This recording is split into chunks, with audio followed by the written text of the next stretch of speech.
అన్నా నిన్న ఒక వీడియో చూసిన ఓషోది ఏమన్నాడంటే రియల్ మ్యాన్ కాన్సిక్వెన్సెస్ గురించి ఆలోచించడు, ఆ టైంలో ఏదనిపిస్తే అది చేస్తాడని అన్నాడు. అంటే అలా కరెక్టేనా? 100%. అంటే దాని తర్వాత వచ్చే వాటి గురించి ఆలోచించకూడదా?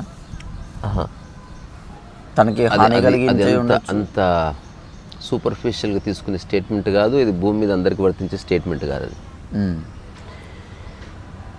ఇప్పుడు ఆ స్టేట్మెంట్ పక్కన పెట్టి నిన్నే ఓ ప్రశ్న అడుగుతా, నువ్వేం ఆన్సర్ ఇస్తావో చూద్దాం. ఇప్పుడు నువ్వేదన్నా ఒక ప్రాజెక్ట్ చేయాలనుకున్నావు అనుకో, ఒక షాపింగ్ మాల్ పెట్టాలనుకున్నావు, నువ్వు పెట్టాలనుకున్నప్పుడు నువ్వేమేం చేస్తావు? బిల్డింగ్ కట్టకంటే ముందు ప్లానింగ్ ఉంటుంది. ఏం చేస్తావు చెప్పు? ఫస్ట్ డబ్బు చూసుకుంటా, ఆ తర్వాత దానికి సంబంధించిన ఎక్కడెక్కడ ఏ మెటీరియల్స్ దొరుకుతాయి అవన్నీ వాటి గురించి చెక్ చేస్తాం, తెలుసుకుంటాం. సో ఓవరాల్గా ఏం చేస్తామంటే అది ఇంకా తయారవ్వలేదు కానీ, అది ఇంకా పెట్టలేదు కానీ, ఒకవేళ నేను చేస్తే ఏమేం చేయాలి అని పూర్తిగా ఆలోచిస్తావా లేదా? అవును. పూర్తిగా ఆలోచించి ఓకే అనుకున్నప్పుడు రంగంలో దిగుతావు. అవును. ఇంకా ఆ తర్వాత నువ్వు అనుకున్నట్టు జరగకపోతే ఇంకా నువ్వు ఎవరిని బ్లేమ్ చేయడానికి లేదు. బికాజ్ నువ్వు అన్నీ ఆలోచించినావు పూర్వపరాలు. ఇప్పుడు పెద్ద పెద్ద కంపెనీలు పెడతారు, మూత పడిపోయినా కూడా ఇంకా బ్లేమ్ చేయడానికి ఏముండదు. సో నువ్వు అనుకున్నది చేసినావు, ఆ తర్వాత దాని రిజల్ట్ కూడా నువ్వు యాక్సెప్ట్ చేయాలి. ఇప్పుడు ఉదాహరణకి ఎన్నికల్లో పోరాడతారు, ఫైనల్గా ఓడిపోయారు అనుకో, అప్పుడు ఏం చెప్తారంటే ఎందుకు ఓడిపోయామో మేము విచారణ చేసి తెలుసుకుంటామంటారు అంతే. అంటే we think about it, blame చేయడాలు ఏముండవు. ఓకే. సో ఇదొక పద్ధతి, ప్రపంచంలో అందరు ఇది చేస్తారు. పెళ్లి చేసే ముందు కూడా ఆ అబ్బాయి ఎవరు అదంతా, ఎందుకంటే మళ్ళీ భవిష్యత్తులో కాన్సిక్వెన్సెస్ వస్తాయి, అప్పుడు మళ్ళీ పశ్చాత్తాపడద్దు కదా, అందుకని ఇలా చేస్తారు. రెండవది ఇదేమో పనులకు సంబంధించి. జీవితానికి సంబంధించి అంటే ఏదైనా నీవెవరో పరిపూర్ణంగా తెలిసినప్పుడు ఇక జీవితంలో నువ్వు ఏం చేసినా కూడా చెడిపోదన్నమాట. ఇది రెండవది. ఓషో చెప్పింది జనరల్గా చెప్పింది కాదంటే అతను ఏం మాట్లాడినా ఆధ్యాత్మిక కోణంలో చెప్తాడు కాబట్టి మనం అర్థం చేసుకోవాల్సింది, ఏదన్నా పని చేసినప్పుడు ఉదాహరణకి ఎవరినో హఠాత్తుగా చెంప మీద కొట్టావు, అనాలోచితంగా కొట్టావు, ఆ తర్వాత అందరూ వచ్చి భయపెడితే సారీ సార్ అన్నావు అనుకో, ఇదేంటి కాన్సిక్వెన్స్ని నువ్వు భరించలేకపోయినావు అన్నట్టు. అట కాకుండా ఇప్పుడు కొందరు ఉన్నారు, ఇప్పుడు ఉధమ్ సింగ్ లాంటి వాడు మన జలియన్వాలా బాగ్ ఉదంతం తర్వాత ఆ జలియన్వాలా బాగ్ కారణమైన వ్యక్తిని ఏదేమైనా చంపాలని నిర్ణయించుకొని ఆ టైంలో అతను విదేశాలకు పోయాడని తెలిసి ఇతను కూడా విదేశాలకు వెళ్ళి అక్కడ చదువుకొని, అంటే హీ ప్రిపేర్డ్ ఫర్ దట్. ఆ తర్వాత ఆ పర్సన్ని చంపేశాడు 22 ఏళ్ళ తర్వాత, 22 years తర్వాత హీ కిల్డ్ దట్ మ్యాన్. ఆ తర్వాత అతను చంపబడ్డాడు ఉధమ్ సింగ్ కూడా. భగత్ సింగ్ ఒక దగ్గర వెళ్ళి బాంబు వేశాడు పైన బాల్కనీలో నుంచి, గ్యాలరీ అంటారు దాన్ని, అక్కడి నుంచి. So he prepared for that. దాని తర్వాత వచ్చే కాన్సిక్వెన్సెస్ని ముందే ఆకలింపు చేసుకుంది. ఇప్పుడు భగత్ సింగ్ జైల్లో ఉన్నప్పుడు అందరూ అనుకుంటారు జైల్లో కూర్చుంటే నన్ను విడిపోయండి సార్ అని ఏడ్చేవాళ్ళు ఉంటారు. He prepared for that. ఏడ్చిందే లేదు. ఏం చేశాడు? అక్కడ ఉన్న అధికారులకు చెప్పి నేను చదువుకుంటానని పుస్తకాలు తెప్పించుకొని అసలు బ్రిటిష్ లా అయింది, ఇండియన్ లా అయింది మొత్తం చదివాడు, తన కేసు తనే వాదించుకున్నాడు. సో హీ ప్రిపేర్డ్ ఫర్ అంటే ఆ కాన్సిక్వెన్సెస్ అంటే తదనంతర పరిణామాలు ఏది ఏమైనప్పటికీ నేను దాన్ని అంగీకరిస్తాను, అక్కడి నుంచి నేను ఆలోచించి పనిచేస్తాను. అందుకని వాడు చెంప మీద కొట్టినప్పుడు ఎంత ఎరుకలో ఉన్నాడో దాని తర్వాత వచ్చే ప్రతి సందర్భంలో అదే ఎరుకలో ఉన్నాడు అనమాట. అంటే దాని గురించి ముందే ఆలోచించి ఉండడా? ప్రిపేర్డ్నెస్. అందుకే రకరకాల వ్యక్తులు రకరకాల స్పందిస్తారు చెప్తున్నా. ఒకడు ఉంటాడు అసలు కాన్సిక్వెన్సెస్ రానియకుండా మౌనంగా ఉంటాడు, రమణ మహర్షి. సో అనవసరంగా అలజడే క్రియేట్ చేయలే. రకరకాల వ్యక్తులు ఉన్నారు ఇక్కడ. ఆ స్టేట్మెంట్ నువ్వు రకరకాలుగా చూడాలి. అంటే ఒక అల్టిమేట్ అండర్స్టాండింగ్ ఉన్నవాడు అలజడి సృష్టించాడు, వాడు అరవడు.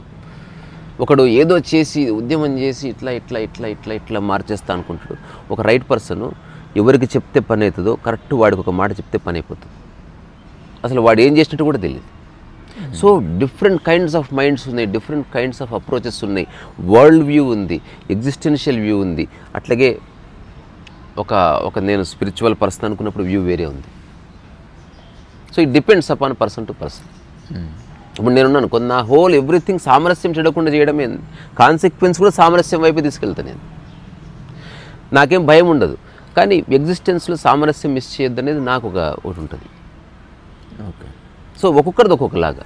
ఇప్పుడు ఆ మాట చెప్పిన ఓషో కాన్సిక్వెన్సెస్ని యాక్సెప్ట్ చేసాడని చెప్పడానికి రియల్ మ్యాన్ అతనే అంటే, ఇప్పుడు అతను కూడా ఒక ఆశ్రమం పెట్టాడు, కొన్ని వినూత్నమైన ప్రయోగాలు చేశాడు, తద్వారా కొన్ని పోలీస్ కేసులని, తర్వాత భారతదేశంలో ఇబ్బంది అయింది, అదర్ విదేశాలకు వేరే విదేశాల్లో మళ్ళీ జైల్లో ఉన్నాడు. He accepted all consequences. మళ్ళీ వచ్చి కూడా మళ్ళీ ప్రవచనాలు ఇచ్చాడు మరణించేవారు. అంటే క్రైబేబీ అవలే, నేను చేస్తుంటే చైనీస్ అట్లేం ఉండదు. నువ్వు ఎప్పుడు అర్థం చేసుకుంటున్న సందర్భాన్ని ఒక్కటే గుర్తుపెట్టుకో, ఈ అన్నిటిలో ఎవడైతే కాన్సిక్వెన్సెస్ని అంగీకరించకుండా రంగంలో దిగుతాడో వాడు ఖచ్చితంగా పశ్చాత్తాపడతాడు. ఇదొక్కటే గిట్రై నువ్వు చెక్ చేసుకోవడానికి. ఇంకొకటి వాడు చేసిన తప్పని మనకు అనిపించవచ్చు, ప్రపంచంలో అందరూ అనొచ్చు, బట్ వాడు పశ్చాత్తాపడట్లేదు అంటే హీ ప్రిపేర్డ్ ఫర్ ఇట్. ఇప్పుడు నేను ఎక్కడో కేసు చదివాను, ఆశ్చర్యపోయినా. ఒక అమ్మాయి మీద వాడు బాటిల్ వేసి చంపేశాడు, ఆ తర్వాత చాలా నిరసన వచ్చింది, ఆ తర్వాత అతనికి ఉరిశిక్ష పడ్డది. అందరికి వీడికి మంచి జరిగింది, వీడు చావడమే కరెక్ట్ అన్నాడు.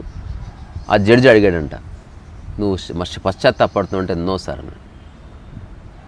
మీరు ఓన్లీ నేను ఆ అమ్మాయిని ఎలిమినేట్ చేయడం చూశారు కానీ దానికి కారణాలు మీకు తెలియదు. సో అకార్డింగ్ టు లా నేను శిక్షించినట్టు, నేను తప్పు చేసినట్టు అకార్డింగ్ టు లా మీరు నన్ను శిక్షించారు. బట్ నాకు ఒక్క క్షణం కూడా నేను తప్పు చేసినట్టు అనిపించట్లేదు.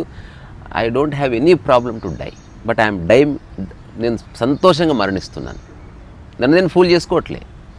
ఇప్పుడు ఇది భోజనం మిస్ చేసుకోవడం, ట్రైన్ మిస్ చేసుకోవడం మీరంతా అనుకున్నట్టు నేను నా లైఫ్లో మిస్ చేసుకోవడం కాదు. నేను పరిపూర్ణంగా ఒక ఇరకలో ఆ పని చేశాను. ఒక సోల్జర్ చంపుతాడు కదా, అది ఎందుకు తప్పు కాలే? బికాజ్ ఆ సోల్జర్ అనే ఒక డ్రెస్ ఉంది, ఒక బాధ్యత ఉంది కాబట్టి అది అక్కడ మెడల్ కూడా ఇస్తారు. ఈ killed so many Pakistani soldiers అని. అంటే అక్కడ అతనికి ఆ బాధ్యత ఇవ్వబడ్డది, అలా చంపనే చెప్తారు, ట్రైన్ కూడా ఇస్తారు. అది నువ్వు సమాజంలో చేసావనుకో ప్రాబ్లం. సమాజంలో ఎవరైనా చేసినప్పుడు వాడిని ఎక్స్ప్లెనేషన్ అడుగుతారు కదా. సో అందుకని రకరకాల పనులు మనిషి తెలుసో తెలియకో చేస్తాడు. నేను అంటున్నది, నువ్వు ఏదైనా ఒక పని చేసే ముందు నీ సమగ్రతలో నేను చేయాలి కానీ ఆవేశంలో చేయకూడదు. ఇది అత్యంత ఇంపార్టెంట్. నువ్వు మొక్కనాటు, ఉద్యోగం చెయ్యి, అవసరమైతే ఉద్యమం చెయ్యి, అవసరమైతే ఒకరిని కొట్టు, లేదా నిరసన వ్యక్తం చెయ్యి. ఏం చేసినా సరే దాని యొక్క బీజంలో అవగాహన ఉండాలి కానీ ఆవేశం ఉండకూడదు. ఆవేశం ఉంటే వాడు పశ్చాత్తాపడతాడు, వాడు గల్లైన తర్వాత వాడు ఏ ఉద్దేశం కోసం చేస్తున్నాడో అదంతా చెడగొడతాడు. ఏదో సినిమా అనుకుంటుంది, మహేష్ బాబు సినిమా ఉంటుంది చూడరా, బ్రహ్మోత్సవం మరి చూడలేదు అసలు, ఏదో ఉంటుంది. అందులో తన కుటుంబ సభ్యులు ఎక్కడెక్కడ ఉందో కనుక్కోవడానికి పోతాడు. పోయిన తర్వాత వాళ్ళ కుటుంబ సభ్యులు అది కామెడీ ట్రోల్ కూడా చేశారు దాన్ని. అయితే వాళ్ళు చిన్న చిన్న గిన్నెలు పెట్టుకొని వాళ్ళ సామాన్ అంతా బయటకు ఇసిరేస్తారు. నేను మీ బంధువుని అంటే అదే అప్పులైన బాబు, శ్రీమంతుడు కాదు ఓకే, ఏ సినిమా వదిలే, అప్పులైన బాబు అన్న తర్వాత అప్పుడు ఆ అప్పులు ఇచ్చిన వాళ్ళు దాడి చేస్తుంటే మీ ఇంత చిన్న ఈ సామాన్లని ఎట్లా విసిరేస్తావు అని చెప్పి ఫైటింగ్ చేసి ఆ సామాన్ అంతా ఫైటింగ్లో ఇరగొట్టేసారు. అంటే మనకు సినిమా కాబట్టి ఎవడు పట్టించుకోలే, రియల్గా మనిషి అట్లే చేస్తాడు, మంచి చేయబోయి చెడు చేస్తాడు అన్నట్టు. సో అందుకని ఇప్పుడు ఏదైనా పని చేసినప్పుడు ఎవరైనా సరే దాని యొక్క కాన్సిక్వెన్స్ ఏంది. అందుకే మీమాంస శాస్త్రం ఉంది, తెలుసా? మీమాంస అంటే ఎపిస్తమలాజీ అని పేరు దానికి. ఇప్పుడు నేనున్నాను, అసలు యూట్యూబ్ ఏంది, నేను చేయాల్సిన కంటెంట్ ఏంది, నేను ఎందుకు చేస్తున్నాను, ఒకవేళ చూస్తే ఏమిటి, చూడకపోతే ఏమిటి, ఒకవేళ దీని మీద విమర్శలు వస్తే ఏమిటి, ఒకవేళ విమర్శలు వస్తే ఎలా విమర్శలు వస్తాయి, ఏ విధంగా చేస్తారు, ఒకవేళ కామెంట్స్లో పరుషంగా పెడితే ఏమిటి, నా కుటుంబం పట్ల కుటుంబం దీన్ని ఏమంటారు, మా చుట్టుపక్కల వాళ్ళు ఏమంటారు, ఒకవేళ నేను కనుక చేస్తే నా వేషధారణ ఎట్లా ఉండాలి, నేను దీన్ని మేకప్ చేసి చేయాలా చేయకూడదా, స్టూడియో ఏమన్నా తీసుకోవాలి, ఇట్లాంటి రకరకాల ప్రశ్నలన్నిటికీ ఫస్ట్ నేను ఒక పూర్ణ విచారణ చేసిన. ఒక 1 month పట్టింది. ఎవరు లేరు, నేను ఒక్కడే, అన్నిటికీ జవాబులు ఉంది నా దగ్గర. ఆ తర్వాత నేను ఇప్పటివరకు ఎక్కడ ఆగలేదు, నేను ఎప్పుడు ఆగను. ఎందుకంటే భవిష్యత్తులో ఏం జరుగుతుందో కూడా నేను దర్శనం చేసిన. చిన్న కాన్సెప్ట్ రా, ఇందులో పెద్ద ఆలోచన. నువ్వు మామిడి గింజ నాటితే టెంక నాటితే మామిడి చెట్టే వస్తుంది ఎంత పెద్దగా పెరిగినా. అట్లా నువ్వు కరెక్ట్ సీడ్ నాటు. మామిడి టెంక యొక్క కాన్సిక్వెన్సే మామిడి చెట్టు. ఎక్కడ నాటుతావు అన్నది నీ ఇంటెలిజెన్స్. అట్లా ఓషో చెప్పింది 100% రైట్. కానీ అది జస్ట్ అట్లా చూడడానికి అంటే ఒకటే స్టేట్మెంట్ కాకుండా దానికి చాలా డైమెన్షన్స్ ఉన్నాయి. అంటే అది అందులో జీవితాన్ని అర్థం చేసుకునే వాళ్ళు ఒక రకంగా, నార్మల్గా ఎలా పడితే అలా చేసే కొన్నిసార్లు you have to take a spontaneous call. దానికి ప్రిపరేషన్ ఉండదు. రోడ్డు మీద ఎవరు వచ్చారు, ఒక అమ్మాయిని అది చేశారు. ఆ ఒక్క క్షణంలో అంటే అప్పటి వరకు ఉన్న నీ జీవితానుభవం అంతా ఉపయోగపడుతుంది టు టేక్ ఎ డిసిషన్. అందుకే నువ్వు ఖాళీగా ఉన్నప్పుడే అసలు లీగల్ సిస్టమ్ అంటే ఏందో తెలుసుకొని పెట్టుకో, నీ రైట్స్ ఏందో తెలుసుకొని పెట్టుకో, నీ వ్యవహార శైలి, నీ మాట దురుసు లేకుండా ఎట్లా నువ్వు చెప్పాలో తెలుసుకొని పెట్టుకో. ఒకవేళ అవసరమైతే నువ్వు ఎవరి మీద దొబ్బాలనుకుంటే ఏ విధంగా నువ్వు పక్కవాడిని నెట్టొచ్చు ఇవి కూడా తెలుసుకో. There are methods. ఇవన్నీ తెలుసుకొని సందర్భం వచ్చినప్పుడు స్పందించు. ఇప్పుడు ఈత తెలుసుకొని పెట్టుకున్నావా లేదా? అట్లనే బండి తెలుసుకొని పెట్టుకున్నావు, నేర్చుకొని పెట్టుకున్నావు, అవసరమైతే బండి నడుపుతావు. నువ్వు బండి హఠాత్తుగా నీ లైఫ్లోకి వస్తే ఇప్పటికీ నేర్చుకోలేవు. అయినప్పటికీ కొన్ని మనకి ఏమాత్రం పరిచయం లేనివి వచ్చినాయి అనుకో, అప్పుడు ఇంక నువ్వు ప్రకృతికి వదిలేయాలి. నువ్వు ఒక స్టాండ్ తీసుకోగలగాలి. అవసరమైతే నెక్స్ట్ సారీ చెప్పినా పశ్చాత్తాపడకు. ఆ టైంలో అట్లా చేశాను, ఇప్పుడు తప్పు అనిపిస్తుంది, సెలో ఐఎమ్ సారీ, మనం అంతా ఒకటే కదండి అని చెప్పిన తప్పు కిందకి ఏం రాదు. అది ఆ వ్యక్తి, ఆ సందర్భము, ఆ సంఘటనను బట్టి ఉంటుంది. అది ఒక 10 ప్రాణాలు కాపాడడం కోసం నేను సారీ చెప్తున్నా అన్న భావన వీడుకుంటే వీడు గెలిచినట్టే మళ్ళీ consequence. So it depends upon person to person. ఇది మనం ఒక బ్లాంకెట్ స్టేట్మెంట్ ఇవ్వడానికి రాదు. ఇది ఇట్లనే ఉంటుంది, ఇట్లనే చేయాలి, అట్లేం లేదు. రకరకాల వ్యక్తుల చరిత్రలు చదివితే రకరకాల వ్యక్తులు రకరకాలుగా చేశారు. ఎగ్జాంపుల్, మహాత్మా గాంధీ ఏదైనా తప్పు జరిగితే అన్నం మానేశాడు. ఇంకొకటి తప్పు జరిగితే తప్పు చేసిన వాడికి అన్నం పెట్టలేదు. 2 చేష్టలు. వాడు తిన్నాడు, తప్పు చేసింది నువ్వు, నీకు ఈరోజు భోజనం లేదన్నాడు. మహాత్మా గాంధీ తప్పు చేసింది మీరు, నాకు బాధ అవుతుంది, అన్నది అన్నాడు. సో డిఫరెంట్ యాక్షన్స్ అనమాట. ఇప్పుడు దాని యొక్క కాన్సిక్వెన్స్ ఏదైనా హీ షుడ్ యాక్సెప్ట్. ఉదాహరణ కేసీఆర్ తెలంగాణ అప్పుడు 9 రోజులు ఉన్నాడు. అలా 9 రోజులు ఫస్ట్ చేయొద్దు అనుకున్నాడు. తర్వాత తెలంగాణ సమాజం ఒత్తిడి చేయడంతో అమ్మో చేయకపోతే నా ఇజ్జత్ పోతా అనుకున్నాడు, ఏమో చేశాడు. ఓకే, చేసిన తర్వాత ఆబ్వియస్గా బాడీ వీక్ అయిపోతుంది, షుగర్ పడిపోతుంది, బీపీ డౌన్ అవుతుంది, రకరకాల లోపల ఉన్నవేవో పోతాయి.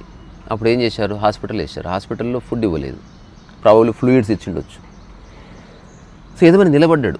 ఆ 12 రోజుల తర్వాత మొత్తం ఉద్యమం హైదరాబాద్ అంతా అట్టుడికి బయటికి వచ్చినప్పుడు కేసీఆర్ని చూసినప్పుడే తెలంగాణ వచ్చేసింది అన్నట్టు. ఇప్పుడే తెలంగాణ సమాజము ఒకటేసారి కేసీఆర్ని చూస్తే ఇట్లా వీల్ చైర్లో వచ్చి తెల్లగా గడ్డం వచ్చి ఇట్లా బక్కగా అయిపోయి ఒక పాత చొక్కాతో ఇట్లా ఉన్నాడు. ఇట్లా అది చూడగానే వీడురా మనిషి అంటే అని అనిపించింది. అసలు ఈవెన్ ప్రతిపక్షాల వాళ్ళు కూడా విమర్శించే సమయం ఇది కాదు, ఏదేమైనా ఆడు మంచి చేశాడు పో అని అనే కాడికి వచ్చింది. ఇప్పుడు రియల్ సంఘటన ఇప్పుడు చెప్తున్నా. అక్కడి నుంచి పార్టీ ఎస్టాబ్లిష్ అయింది, అక్కడి నుంచి తెలంగాణ అధికారంలోకి వచ్చింది, కేసీఆర్ ముఖ్యమంత్రి అయ్యిండు. ఇప్పుడు రీసెంట్గా తన కూతుర్నే పార్టీకి తీసేసిండు. ఇదంతా కాన్సిక్వెన్సే. ఒకటి గుర్తుపెట్టుకో, ఇప్పుడు నేను కోటీశ్వరుని అయితే భవిష్యత్తులో నా కుటుంబ సభ్యులు నా మీద కేసు వేయచ్చు. Be prepared for it. ఇప్పుడు నేను ఎందుకు సంస్థ పెడతలేను, ఈ పంచాయతీలు వద్దని. నేను నా పని నేను చేసుకుంటాను, సెల్ఫ్ సస్టైన్ అన్నట్టు. నేను భవిష్యత్తులో నాకు 10,000 మంది ఫ్రెండ్స్ ఉన్నా కూడా నా పని నేను చేసుకోవడమే నా పద్ధతిగా నేను నిర్ణయించుకున్నాను. అంటే నా పనిని అంటగట్టను. మరి ఇప్పుడు మీరు ఆలోచిస్తున్నారు కదా వాటి గురించి, ఏం కాన్సిక్వెన్సెస్ గురించి ఆలోచించే నిర్ణయానికి వచ్చేసిన అంటున్నా. ఇది నా వ్యవహార శైలి. ఎట్లంటే నేను 10 మందిని మేనేజ్ చేయగలుగుతా అంటాడు ఒకడు. ఒకవేళ మేనేజ్ చేసిన అందులో ఎవడన్నా మన మాట వినకపోతే ఏం చేయాలనుకుంటాడు ఒకడు. నాకు అంత తెలుసు అనుకుంటాడు. అసలు నేను అంటే అసలు 10 మందిని మేనేజే చేయొద్దంట. నేను బిగినింగ్ అంటే నా సీడ్లో నేను తులసి మొక్క పెట్టిన, అందులో ముళ్ళుగిళ్ళు పూలుగిళ్ళు ఏం రావు, మంచి స్మెల్ ఉంటుంది అంత, అరోమాటిక్. It depends. ఇప్పుడు ఒకడు మర్రి చెట్టు నాటొచ్చు, ఒకడు బాబు చెట్టు నాటొచ్చు. డిపెండ్స్. అంటే ఇప్పుడు నువ్వు ఏం నాటుతున్నావు నాకు తెలియదు, కానీ ఏం జరిగినా దాన్ని సమగ్రంగా అవగాహన చేసుకుని ఖాళీ సమయంలో ఖాళీ ఉండకు. లాస్ట్ మాట, ఖాళీ సమయంలో ఖాళీ ఉండకు. ఖాళీ సమయంలో నువ్వు ఏ జీవితాన్ని జీవించబోతున్నావో దానికి సంబంధించిన అధ్యయనము, దానికి సంబంధించిన మనుషులు, దానికి సంబంధించిన జ్ఞానము, దానికి సంబంధించిన మాటలు, దానికి సంబంధించిన వేషధారణ, దానికి సంబంధించిన statements, keep on calculating, keep on gathering, అంటే స్ట్రెంత్ అన్నవు అంతర్గతంగా. అప్పుడే మనం ఏదైనా పని చేయాలి. ఎప్పుడన్నా ఏదన్నా వస్తే భయం రావచ్చు కానీ పశ్చాత్తాపం ఉండకూడదు అంటుంది. ఇప్పుడు నేను 2009 నుంచి ఇప్పటివరకు ఒక్కసారి పశ్చాత్తాపడలే. అవును నేను చాలా తప్పు చేశాను, అసలు చేసి అనుకోకుండా చేసినరా అట్లా ఉండదు. అది ఏం చేసినా ఎరుకలనే చేయబడుతుంది, తద్వారా పశ్చాత్తాపం లేదు. ఎరుకలు చేస్తున్నావు కాబట్టి ఏదైనా ప్రత్యేక సందర్భం వస్తే అప్పుడు కాన్సిక్వెన్సెస్ వేరే. అదర్వైజ్ అంత డేంజరస్ కాన్సిక్వెన్సెస్ ఈ సమాజంలో ఏముండవు. నువ్వేమన్నా ఎవరన్నా చంపుతున్నావా, లేకపోతే పెట్రోల్ పోసి తగలబెడుతున్నావా, లేకపోతే ఎవరన్నా పోయి బంగారం దోచుకుంటున్నావు, ఏం చేస్తున్నావు నీకు అంత గొప్ప కాన్సిక్వెన్సెస్ రావడానికి? ఓషో లాంటి వాడు ఎందుకు చెప్పాడు? ఒక వినూత్నమైన ప్రయోగం చేశాడు. తన ఓషో కమ్యూన్లో ఒక కోర్సు ఉండేది, అందరు నగ్నంగా ఎగురుతూ పాడుతూ తిరుగుతూ ఉండి ఏదో చేస్తారు. ఇదంతా సమాజంలో తెలిసింది, ఒక అలజడి రేగింది. ఓషో అంటే ఇట్లా, ఓషో అంటే ఇట్లా, జనాలు వచ్చి ధర్నాలు గిర్నాలు చేశారు, గేట్లకు రానివ్వలేదు, గలాబా జరిగింది. తర్వాత ఓషో సన్యాసులు విదేశీయులు ఉంటే విదేశీయులు పూనాలో నడుస్తుంటే కొట్టారు, పోలీస్ కేసులైనాయి, అంతా జరిగింది. అందుకని అక్కడి నుంచి ఆయన ఒక మాట అంటున్నాడంటే ఏం జరిగినా నేను పక్కకి జరగలేదు, నేను అట్లే ఉన్నా అని చెప్పడానికి చెప్పాడు ఆయన. రమణ మరి షవేం చేయలేదుగా,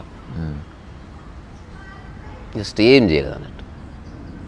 so it depend upon you. నువ్వు ఎగ్జిస్టెన్స్ని లేకపోతే నీ యొక్క జీవితాన్ని ఎట్లా ప్లాన్ చేసుకుంటున్నావో దాని నుంచి ఒక విత్తనం పుడుతుంది. ఆ అవగాహనలో నుంచి విత్తనం పుడుతుంది. మనకు అంతెందుకు లాస్ట్ మాట మంచి విత్తనము తాలిత్తనం ఉంటుంది కదా. సో అది నీ ఇష్టం, తాలిత్తనం నాటితే మొక్క చెడిపోతుంది. ఇలాగ విత్తనం నాటక తప్పదన్నప్పుడు ఆ విత్తనాన్ని మంచి ప్లేస్లో మంచి వాతావరణంలో నాటు. ఆ విత్తనంలో అయితే ఫిలాసఫీ ఉందో ఆ ఫిలాసఫీని సరిగ్గా కట్టిపెట్టు, అందులో మూట కట్టిపెట్టు. దాంట్లో ఏదైనా అవగాహన లోపం ఉందా దాని రిజల్ట్ నీకు ప్రతి పండులో కనిపిస్తుంది ఇంకా ఖచ్చితంగా. ఇప్పుడు గురువుగారు తాగుబోతనుకో శిష్యులందరూ తాగుబోతులు అయ్యే అవకాశం ఉంటుంది. గురువుగారు ఇప్పుడు మనం తెలంగాణ రాష్ట్ర సమితిలో కేసీఆరే తిట్టాడు కాబట్టి అందరు నోరు పారేసుకుంటారు. ఒకవేళ ఫస్ట్ డేనే ఏది ఏమైనా మనం ఎవరితో అయినా గౌరవంగానే మాట్లాడతాం అని చెప్పింటే అదొక శాసనంగా ఉండేది కదా. సో నువ్వు ఏం నాటుతావు అది అవుతుందిరా. తద్వారా ఇప్పుడు కాన్సిక్వెన్సెస్ అనుభవించాలి. ఇప్పుడు ఇంత జీవించి మనం ఒక ఉజ్వల భవిష్యత్తు చూసినాం, లైఫ్ చూసినాం కేసీఆర్ది. ఇప్పుడు ఇంట్లో ఎప్పుడు గొడవలే, అటు హరీష్ రావు, తర్వాత ఇటు కేటీఆర్ గారు, అట్లా కవిత గారు, అన్ని కోట్లు ఆస్తుంది. మరి ఫైట్ దేనికోసం? అరే గతంలో ఏదో చేశాం, బీ సాటిస్ఫైడ్ అనుకోరుగా. ఇప్పుడు వీళ్ళకి యవ్వనం ఉంది, ఆయనది అయిపోయింది, అందరూ ఆయన మీద పడతారు, ఏదో ఒకటి చేసుకోకుండా అనొచ్చు. బాల్ ఠాకరే లాంటి ఒక యోధుడు, అసలు ముంబైని గడగడలాడించిన వాడు, లాస్ట్ ఇంటర్వ్యూ చూస్తే మీరు ఆశ్చర్యపోతారు. లాస్ట్ ఇంటర్వ్యూ నాకు అసలు అలసట అయిపోయింది కదా, చచ్చిపోతే బాగుండు. ఏమిటి పోదు కాయజాల అన్న ఒక యోగి మాత్రమే అట్లా అన్నాడు. ఎందుకంటే అతను పూర్తి ఎరుకలో ఉంటాడు. అతను నేను చెప్తున్నా కదా, నీవు నాటే విత్తనంలో నువ్వు పెట్టే ఫిలాసఫీ దాని గురించి వీలైతే 2 ఏళ్ళు పనిచేయి, ఆవేశపడు. ఇడ్లీ బండి పెట్టాలనుకున్నా ఫర్ ఎగ్జాంపుల్, పెట్టకు ఇప్పుడే,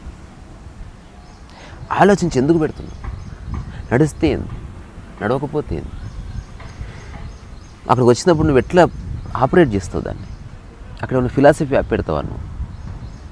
ఎగ్జాంపుల్ నేను అనుకుంటున్నా, ఈ ఏరియా నిశ్శబ్దంగానే తినండి for example. If that you should maintain it. కంప్లీట్గా ఆలోచించు, అసలు దాన్ని చూడు, అసలు నిశ్శబ్దంగా ఆ కాన్సెప్ట్ని చూడు. నడవని టైం లేదా అది మొత్తం నీలో కూర్చున్నట్లు. ఇప్పుడు ఒకసారి దర్శిస్తే మొత్తం ఎవ్రీథింగ్ ఒక నీ స్టాండ్ పాయింట్లో ఎవ్రీథింగ్ స్పష్టంగా ఉంది. ఇప్పుడు నువ్వు దీన్ని వేరే వాళ్ళకి చెప్పు, ఇంకొంత ఐడియా వస్తుంది. అట్లా కాదండి, మీరు బాగుంది బట్ సైలెన్స్గా తినడం అది అంత కరెక్ట్ కాదు, మెల్లగా తినండి అని చెప్పండి. అప్పుడు ఏమైందంటే కొంచెం ఫ్రీడమ్ ఉంటుంది, పక్కకెళ్ళి మాట కదా బాగుంది అని మళ్ళీ కొంచెం మార్పులు చేర్పులు చేసుకో. సో 50 రూపీస్ అండి, ఎన్ని ఇడ్లీలు తినొచ్చు, బిజినెస్ లాస్ అయిపోతుంది. అటు ఎట్లయితుంది? అట్లా కాకుండా 3 ఇడ్లీలు, ఆ తర్వాత ₹1 ఇచ్చినా కూడా 1 ఇడ్లీ ఎక్స్ట్రా ఇస్తాం. అట్లా 1 ఇడ్లీ వరకే ఎక్స్ట్రా, లేదా డబ్బులు లేపినా 1 ఇడ్లీ వరకు ఎక్స్ట్రా ఇస్తాం. అట్లా పెడితే మీకు ఓవరాల్గా బడ్జెట్ సరిపోతుంది. ఇట్లా ఎవడో ఒక బిజినెస్ తెలిసినవాడు, అట్లా తెలిసినవాడు, సరే ఇప్పుడు అంత బండి మాట ఇట్లా ఉండాలనుకుంటున్నా, బాగానే ఉంది కానీ సరిపోదండి అది మీరు అనుకున్న దానికి. మీరు ఏదో పుస్తకాలు పెడతా అంటున్నారు, అట్లా బాగా అట్లా సరిపోదు. అది ఆ మోడల్ వర్కౌట్ కాదు. మరి ఏ మోడల్ వర్క్? ఇదంతా నీదైపోయింది, వాడిది తీసుకున్నావు, బిజినెస్ తీసుకున్నావు, మనీ తీసుకున్నావు. తర్వాత వర్కర్స్ ఉంటే వాళ్ళతో ఉంటే నేను వర్కర్స్కి ట్రీట్ చేయాలనుకోవట్లేదు, అందరినీ పార్ట్నర్స్ అనుకుంటున్నా. సంకన అయిపోతుంది. అట్లా చాలా ఇన్సిడెంట్స్ ఉన్నాయి. ఫస్ట్లో అందరు అట్లే ఉంటారు, తర్వాత ఎవడు రాడు, అందరు షేర్ అడుగుతారు. అట్లా కాకుండా ఏ రోజు జీతం ఆ రోజు లేకపోతే నెలకు జీతం ఫిక్స్ చేయి, అదే కరెక్ట్. తర్వాత అందరు ఫ్రెండ్సే కదా, గలడెబ్బ మీద ఎవరన్నా కూర్చోవచ్చు అనుకుంటున్నాను. నాది ఉదాత్త స్వభావం. వద్దు సార్ అట్లా చేయకండి, మీరు చెప్తారు కదా రకరకాల వ్యక్తులు. ఇప్పుడు నెక్స్ట్ ఏంది? నో, ఇప్పుడు ఫైనల్ డిసిషన్ అయిపోయింది, నా గలడెబ్బ మీద అందరు కూర్చుంటారు. ఎందుకంటే నా ఫ్రెండ్స్ మీరు అనుకున్న ఫ్రెండ్స్ లాంటి వాళ్ళు కాదు. ఇది టేకింగ్ ఏ స్టాండ్ అన్నట్టు. ఇది తీసుకొని స్టార్ట్ చేసినాక ఎవడన్నా మోసం చేస్తుంది వాడిని ఏమన్నా లేదు. అందుకని ఫస్ట్ విచారణ చేయి, నీ యొక్క ఆలోచన నీవే విమర్శ చేయి, సద్విమర్శ చేయి, దాన్ని క్వశ్చన్ చేయి, దాన్ని ఉతికి ఆరేయి. అక్కడి నుంచి నువ్వేమైనా చేసినప్పుడు ఒకటి, స్పాంటేనియస్గా ఏమైనా చేసినప్పుడు ఒకటి, తర్వాత నీ శరీర మనోధర్మాలని బట్టి నీకున్న హ్యూమన్ రిసోర్సెస్ ఇవన్నిటిని బట్టి పని బయటకు వస్తుందిరా, మొత్తంగా రాదు. అందుకని ఒక్కొక్క వ్యక్తి ఒక్కొక్కలాగా. నేనైతే ఖచ్చితంగా ఏం చేసినా పూర్ణ ఎరుకలోనే చేస్తాను, ఒకటి. రెండోది, నా కోర్ సామరస్యమే ఉంటుంది. నేను ఉద్యమం చేసిన సామరస్యం కోసమే చేస్తాను, సామరస్యంతోనే చేస్తా. ఇప్పుడు కొందరు అలజడి చేస్తారు, ముట్టడి చేస్తాను, అట్లా చేయను. నాకు కావాల్సింది చేంజ్ అయినప్పుడు అది మార్గం కాదని నేను తెలుసుకున్నా. అదొక్కటే మార్గం కాదు, there are many ways to bring change. అట్లా అదొకటి. మూడవది, నేను ఎప్పుడు పశ్చాత్తాపడను. ఎందుకంటే నేను ఇప్పుడు ఏం చేసినా ఐఎమ్ అవైలబుల్. అంతెందుకు, ఒక్క వీడియో కూడా ఎడిటింగ్ చేయను నేను. అది అంతకంటే ఇంకా ప్రూఫ్ అక్కర్లేదు. ఇంకా నేను పూర్ణ ఎరకలో మాట్లాడుతున్నాను చెప్పడం లేదా, మాటలు వదిలిన తర్వాత ఎవడెవడు ఏమంటాడో నీకు తెలియదారా? అంటే అసలు ఎడిటింగ్ కూడా చేయడానికి వీల్లేనంత సంపూర్ణమైన ఎరుకలో నేను మాట్లాడుతున్నాను. రీసారస్సు వయసు.